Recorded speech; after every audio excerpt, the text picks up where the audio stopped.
오늘 선포될 하나님의 말씀은 이사야서 60장입니다. 이사야서 60장 주보에는 21절부터 22절로 이렇게 되어 있는데 20절부터 읽도록 하겠습니다. 이사야서 60장 20절에서 22절까지 말씀, 이사야서 60장 20절에서 22절까지 말씀을 우리 다 같이 합독하도록 하겠습니다.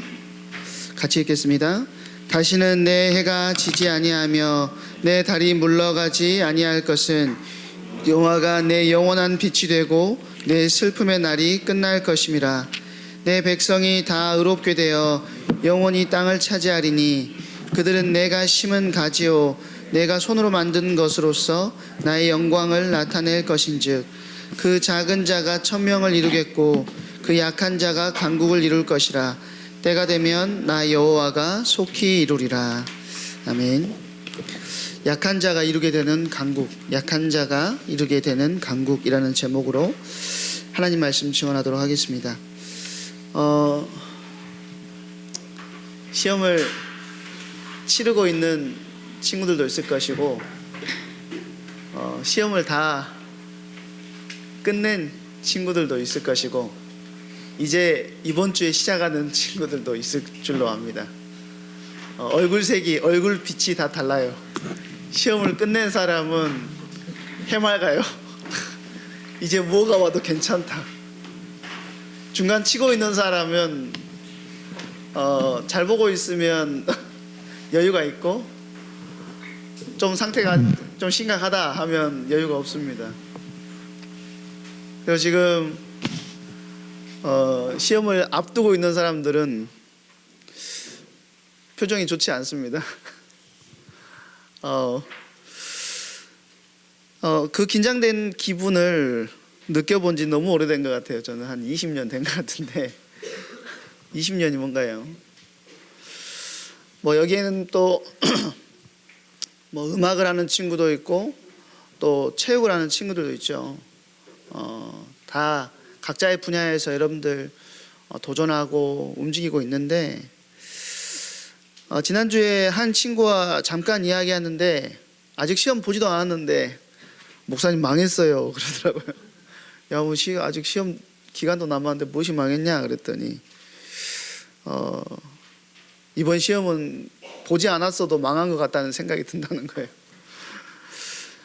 이 말의 의미는 내가 준비가 덜 된 것이 아닌가 하는 걱정일 수도 있고 또 공부를 해도 잘 외워지지도 않고 집중도 잘 안 되고 또 시간만 보내는 것 같아서 괜히 자신감이 떨어졌을 수도 있는 거죠.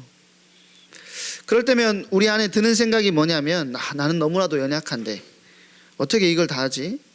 나는 왜 이렇게 부족하지 하는 생각이 들 수 있습니다. 그럼 우리에게 하나님은 오늘 이사야서 60장 20절에서 22절을 통해서 이렇게 말씀하세요.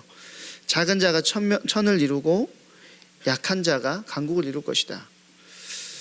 물론 준비하지 않고 아무것도 하지 않으면서 난 왜 이렇게 약하지? 이것과는 전혀 다른 겁니다.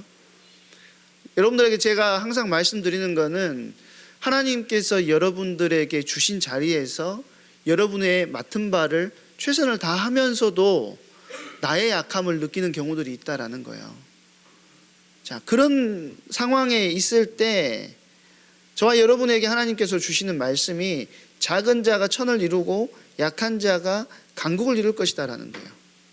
사실 이 말씀을 들으면 안 믿깁니다. 천을 이루고 강국을 이룰 수 있을 것인가? 나는 이렇게 연약한데 라는 생각이 들 수 있다라는 거예요. 근데 희한한 게 그것이 하나님의 방식이에요. 하나님이 그렇게 일하시고 그렇게 인도해 나가신다는 것이죠. 오늘 이 말씀을 통해서 하나님이 어떻게 우리의 작은 모습 속에서 큰 일을 하시는지 같이 나눠보는 시간이 됐으면 좋겠습니다. 20절에 보니까 다시는 내 해가 지지 아니하며 내 달이 물러가지 아니할 것이니 이는 여호와가 내 영원한 빛이 되고 내 슬픔의 날이 끝날 것임이라 이렇게 이야기합니다. 여기서 말하는 해와 달은 주기를 상징해요. 그러니까 이전에는 자연의 해와 달에 의존해서 빛을 얻었지만 이제는 하나님 자신이 직접 우리의 빛이 되어 주시겠다라고 말씀하시는 거예요. 우리는 늘 상황에 따라서 흔들립니다. 오늘은 공부가 잘 돼서 기분이 좋고 내일은 성적이 안 나와서 우울하고, 그게 해가 떴다 졌다 하는 거하고 똑같다라는 것이죠. 그런데 하나님이 뭐라고 말씀하시냐면, 나는 내 해가 되고 네 달이 되고 영원한 너의 빛이 되어줄게 라고 말씀하시는 거예요. 우리 인생 가운데 주님께서 찾아오셔서 우리의 빛이 되어주신다라는 거예요. 하나님이 여러분이 오늘 몇 문제를 더 맞췄는지가 아니라, 시험이 끝난 후에도 혹은 실패한 것처럼 느껴질 때에도 항상 뭐가 되어주신다고요? 저와 여러분의 빛이 되어주신다라고 말씀하시는 거예요. 더 이상 우리 삶이 환경에 의해서 좌우되는 삶이 되지 않도록 하시겠다라는 것이죠. 요한계시록 21장 23절에도 보면 이렇게 말씀하십니다. 그 성은 해나 달의 빛이 쓸데없으니 이는 하나님의 영광이 비치고 어린 양이 그 등불이 되심이라. 장차 임하게 될 하나님의 나라, 하나님의 때가 오면 해와 달의 빛이 쓸모가 없대요. 왜요? 거기에 뭐가 있기 때문에? 하나님께서 계시기 때문에. 우리의 빛 대신 하나님께서 계시기 때문에 해와 달의 빛이 쓸데없다라고 이야기를 하고 있습니다. 하나님은 우리의 외적인 조건이나 상황이 아니라 그분 자신의 임재를 통해서 우리의 삶을 밝히신다라고 말씀하신다라는 거예요. 이미 저와 여러분 안에는, 우리가 지난주 고난주간을 지났고 또 우리가 부활주일을 지났잖아요. 예수님께서 십자가에 달려 죽으시고 우리 죄를 대속하시고 사흘 만에 사망 권세를 깨뜨리시고 부활하셨습니다. 그리고 그를 믿는 모든 자에게 성령으로 임재하고 계신다라는 거예요. 우리는 이 임재하시는 주님이 우리 안에서 지금 빛을 발하고 계신다라는 사실을 기억해야 된다라는 거예요.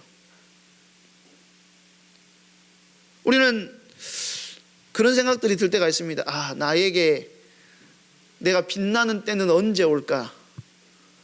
나의 리즈 시절은 언제일까? 내가 제일 잘 나가는 때는 언제일까를 생각할 때가 있겠죠.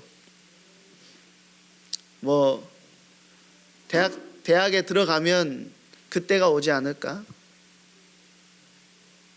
이제 사람마다 그때가 다 다르겠지만 그 빛나는 시기가 언제 올까 하는 생각입니다. 늘 그런 궁금증을 가지고 있을 수 있어요. 그런데 우리가 기억해야 될 것은 뭐냐면, 하나님이 뭐라고 말씀하시냐면 내가 너의 빛이야 라고 말씀하신다라는 거예요. 우리가 빛나기 전에 내가 너의 중심이 되어주신다라고 하나님께서 말씀하신다라는 것이죠. 현실의 상황 가운데 낙심한 상태 속에, 어둠 속에 있다면 그 어둠보다 강하신 하나님의 영광이 여러분의 삶과 학업 가운데 빛나게 되시길 주님의 이름으로 축원드립니다.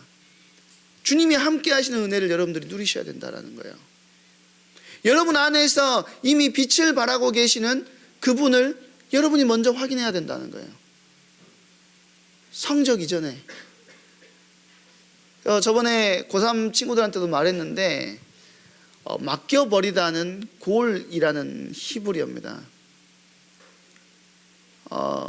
우리가 우리의 자리에서 최선을 다하는 하나님의 백성의 자세가 필요합니다. 공부하지 말라는 게 아니에요. 맡긴다고 하면 공부하지 않고, 하나님 내일 시험을 주님께 맡깁니다. 제가 옛날에 킹스 크리스천 스쿨이라는 학교에서 이렇게 행정 목사를 할 때인데, 아이들 시험 보면 채점을 매잖아요.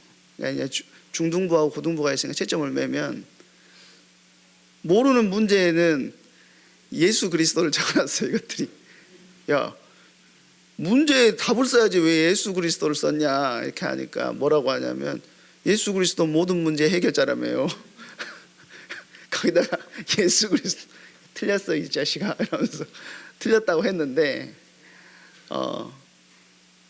우리가 이렇게 적용하면 안 된다는 거예요. 이렇게 적용하면 안 돼요. 예? 여러분 자리에서 맡긴다는 것은 여러분의 자리에서 최선을 다해야 됩니다. 그렇지만 뭘 맡기는 거죠? 결과를 하나님의 손에 맡겨드리는 거예요.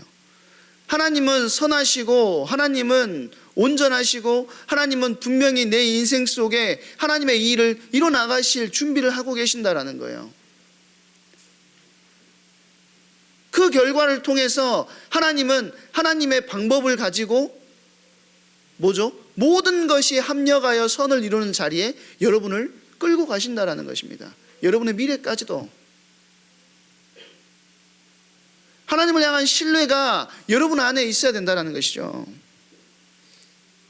두 번째로 21절에 보면 내 백성이 나를 다 의롭게 되어 영영이 땅을 차지하리니 그들은 내가 심은 가지요 내가 내 영광을 나타내려고 손수 만든 작품이라 이렇게 말씀하시죠.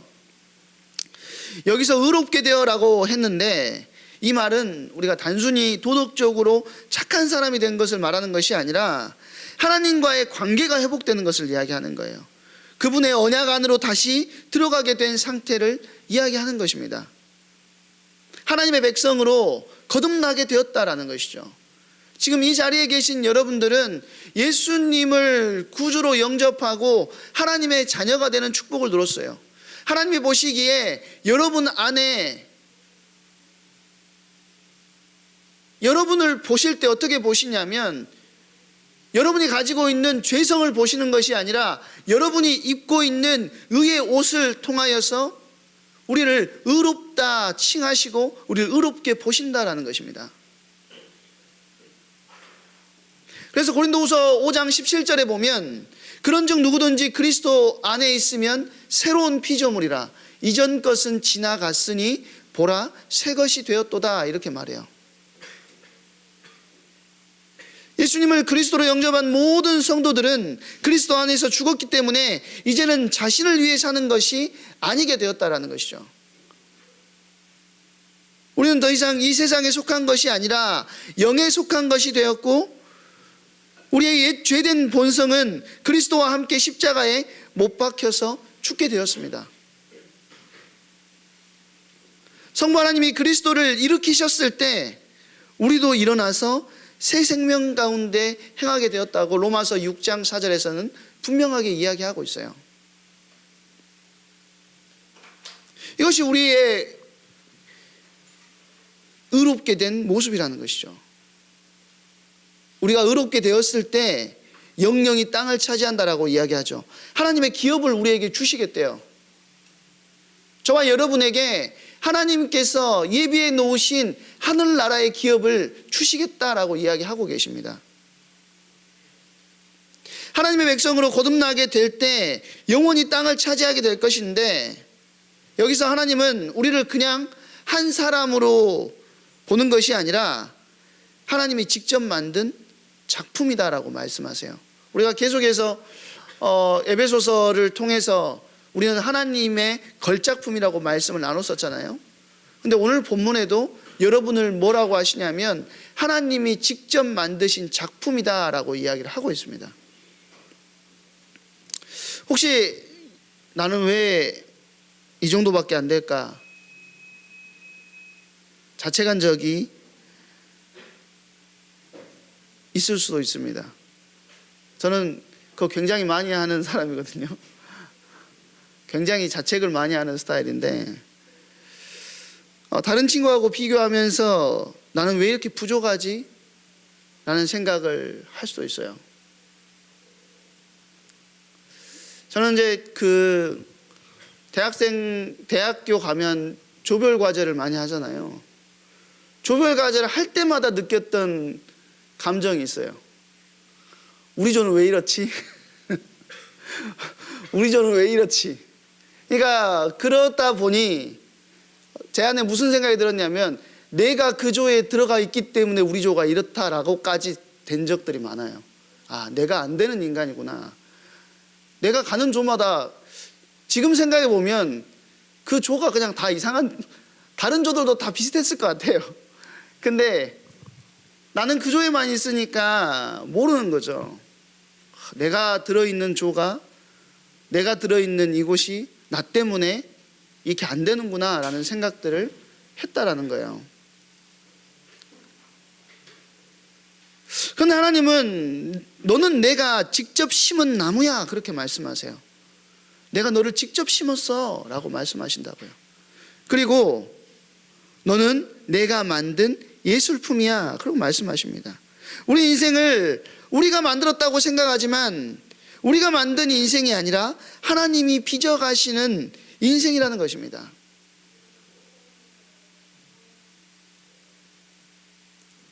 우리는 자주 나는 너무 부족해, 나는 자격이 없다라고 말하지만 하나님은 그렇게 말씀하시지 않는다라는 거예요. 그래서 에베소서 2장 10절에 우리가 계속해서 말씀 받았던 것처럼 뭐라고 합니까? 우리는 그가 만드신 바라 그리스도 예수 안에서 선한 일을 위하여서 지으심을 받은 자니. 하나님은 여러분이 이뤄놓은 어떤 것보다 여러분 자체에 관심을 가지신다라는 거예요. 여러분이 가진 것 때문에, 여러분이 이루고 있는 것 때문에, 여러분이 받은 성적 때문에 여러분을 부르신 것이 아니라는 것이죠. 신명기 7장 7절에서 8절에 보면 뭐라고 이야기하냐면 여호와께서 너희를 기뻐하시고 너희를 택하심은 너희가 다른 민족보다 수요가 많은 연고가 아니라 너희는 모든 민족 중에서 작으니라 그렇게 이야기해요. 그리고 뭐라 하죠? 다만 너희를 사랑하심으로 인하여. 그 당시에 수는요 힘을 상징하는 것입니다. 힘을 상징해요. 능력을 상징해요. 과거에는 그래서 자녀를 많이 낳았던 이유는 뭐냐면 노동력이 필요했고 전쟁에 나갈 인력이 필요했고 그것이 능력이고 그게 힘이었기 때문에 그랬어요. 그런데 하나님은 수가 많아서 이스라엘을 선택했다라고 말씀하시지 않는다라는 것입니다.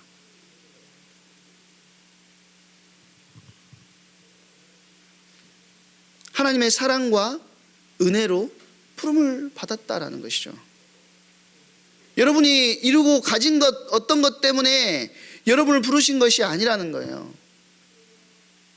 여러분을 하나님께서 은혜로 부르셨고 여러분을 기뻐하시고 여러분을 즐거워하신다라는 것이죠. 빌립보서 2장 13절에서는 뭐라고 이야기하냐면 너희 안에서 행하시는 이는 하나님이시니 자신의 기쁘신 뜻을 위하여서 너희로 소원을 두고 행하게 하시나니 그렇게 이야기합니다. 여러분을 하나님께서 은혜로 부르시고 여러분을 기뻐하시고 여러분을 즐거워하시면서 스바냐서에 보면 기쁨을 이기지 못한대요. 여러분 너무 좋아가지고 하나님께서. 제가 집에 누워있는데 저희 막내딸이 제 배를 이렇게 뚝 까더니 배를 뚝뚝 쳐요. 이렇게. 아빠 왜 이렇게 뚱뚱보가 됐어? 왜 이렇게 뚱뚱보가 됐네요. 살이 요즘에 많이 올라가지고 누가 제 배를 이렇게 치면서 뚱뚱보가 됐다고 말하는 사람이 누가 있습니까? 근데 아빠는 자녀의 모습을 보면서 기쁨을 이기지 못하는 그래 그것만 봐도 그냥 기쁘고 즐거운 거예요. 그런데 하나님이 여러분을 보셨을 때 여러분의 실력이 좋아서 여러분을 기뻐하시는 것이 아니라 여러분 그 자체로 기뻐하시고 여러분을 즐거워하시고 그 기쁨을 이기지 못하신대요.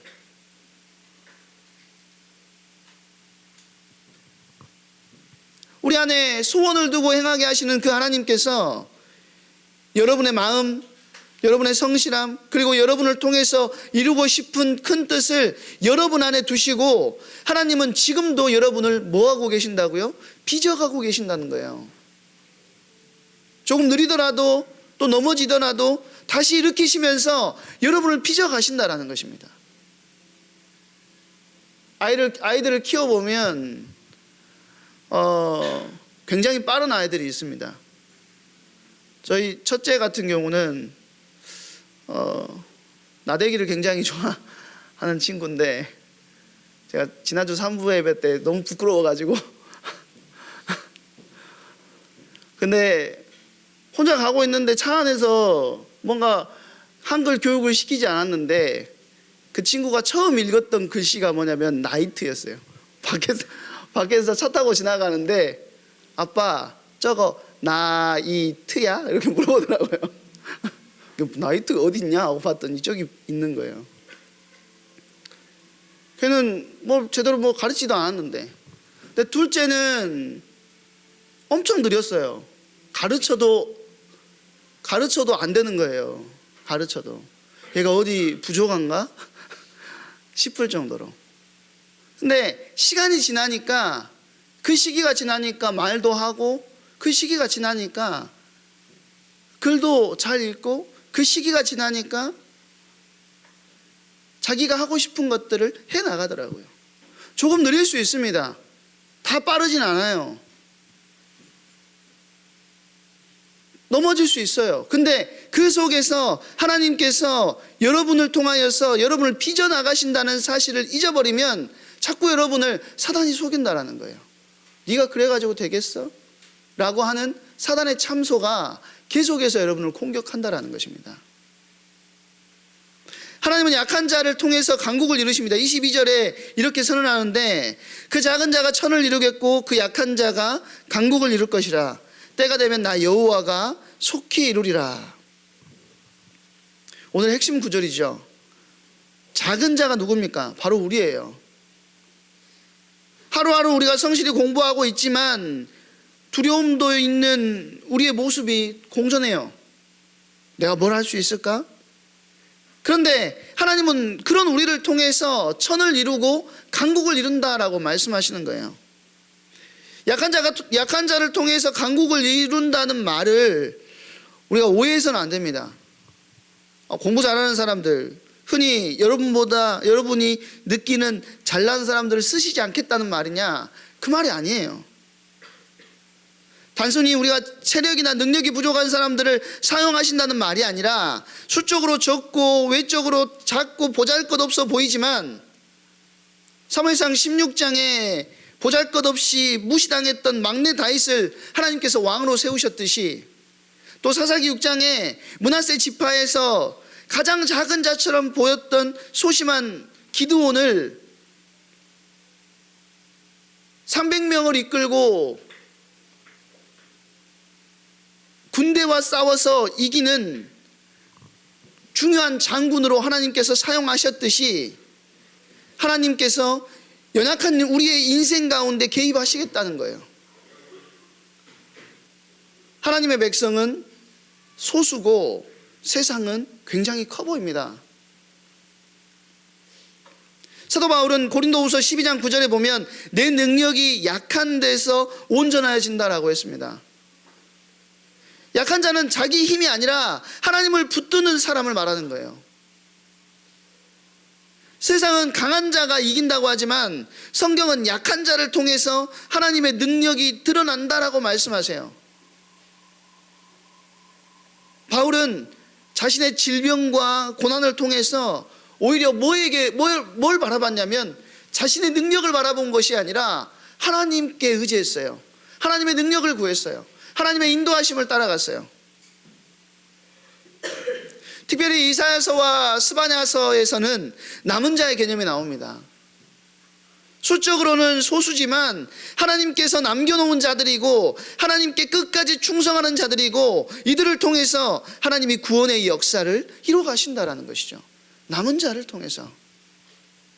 세상의 관점에서 봤을 때는 힘이 없고 능력이 없어 보이는 그들을 통해서 하나님이 일을 하셨다라는 거예요.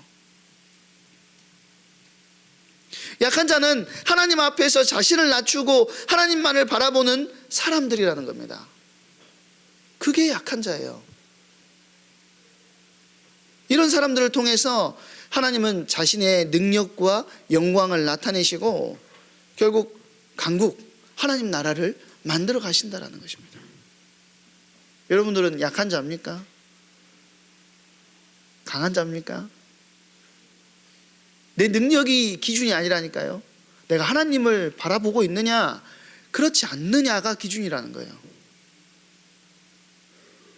내 스스로 할 수 있어 라고 말하는 것이 스스로 강한 자입니다. 그런데 내가 비록 실력은 남들보다 훨씬 뛰어나다 할지라도 나는 하나님의 은혜가 아니면 안 됩니다. 하나님의 능력이 아니면 안 됩니다. 오늘 이 시간 나를 붙들어 주시고 내 안에 하나님의 은혜를 부어 주십시오 라고 할 수 있는 그런 믿음의 도전을 하는 자들이 진짜 약한 자들이라는 거예요.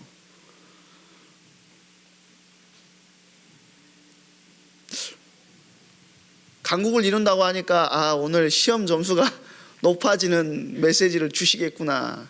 전혀 아닙니다. 여러분의 인생에서 여러분의 작은 기도와 눈물 속에서 하나님께서 진짜 놀라운 일을 하실 수 있다는 거예요.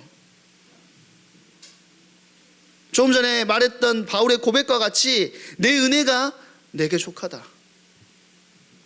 내 능력은 약한 데서 온전해진다라고 말씀하세요.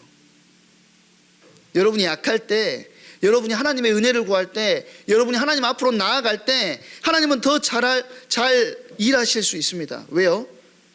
여러분이 하나님을 의지하게 되기 때문이라는 거예요. 의지하는 것이 중요해요. 마무리하겠습니다. 하나님은 여러분의 시험도 여러분의 미래도 알고 계세요. 하나님은 여러분의 시험 결과도, 여러분의 대학도, 여러분의 인생의 방향도 다 알고 계십니다. 다 알고 계세요. 시간에 매이신 분이 아니기 때문에. 그래서 지금은 여러분이 비록 작아 보이고 너무 느린 것 같아도 하나님은 여러분을 빛으로 비추시고 여러분을 다시 세우시고 여러분을 통해서 여러분보다 훨씬 더 큰 일을 준비하고 계신다라는 거예요. 하나님에 대한 기대가 있어야 돼요. 나를 보면서 내가 뭘 할 수 있을까가 아니라 내 자리에서 준비하면서 하나님에 대한 기대를 가지는 것. 그게 하나님의 백성에게 있어서 가장 중요한 겁니다. 그래서 여러분들 오늘 이렇게 고백해 봤으면 좋겠습니다. 하나님, 저는 약하지만 주님이 저를 통해서 큰 일을 하실 줄 믿습니다. 제 인생 앞에도 하나님의 열심을 믿고 하나님을 따라가는 은혜가 있게 하여 주시옵소서. 그렇게 기도하시기 바랍니다. 고린도전서 1장 27절을 마지막으로 읽고 마치도록 하겠습니다. 하나님께서 세상에 미련한 것들을 택하사 지혜 있는 자들을 부끄럽게 하시려고 세상에 약한 것들을 택하사 강한 것들을 부끄럽게 하려 하시며 라고 말씀하십니다. 하나님의 능력을 구하고 세상을 향해서 도전하십시오. 그때 여러분의 약함을 통해서 하나님이 일하게 되실 줄로 믿습니다. 우리 이 시간에 약할 때 강함이 되시는 주님을 찬양하기를 원합니다. 우리의 모든 것을 주장하시고 인도하시는 주님이 여러분의 인생 속에 하실 일이 분명하게 있어요. 여러분의 인생을 통하여서 이루시고자 하시는 중요한 일이 분명하게 있습니다. 그 주님의 그 놀라우시는 은혜와 능력 앞에서는